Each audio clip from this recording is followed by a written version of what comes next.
It's really significant because you've got 77 journalists voting for about 65 cars.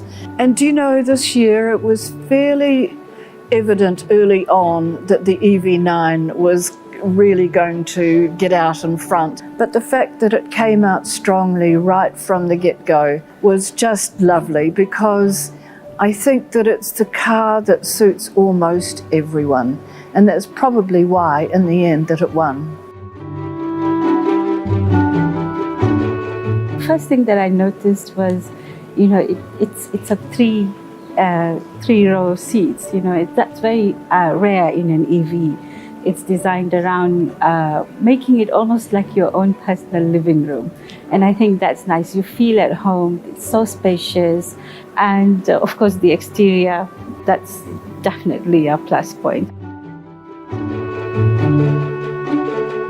I think in terms of the innovation, one of the things people really worry about is charging. And I think the ultra-fast charging mode of the EV9 is a huge plus for people who are worried about that. And the fact that I think you can, in 24 minutes, charge 80% of the car. Now, that's a game changer.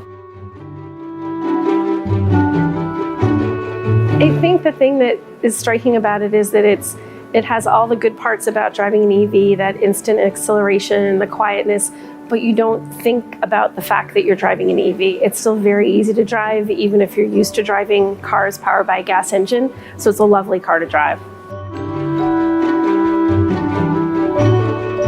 I think that women appreciate the Kia brand for delivering a lot of value. So you look at all the features. That display is very easy to view, and it does give this certain high-tech feel. The only thing you have to get used to is how wonderfully quiet it is, but it delivers. It really is a wonderful SUV to drive. Kia, movement that inspires.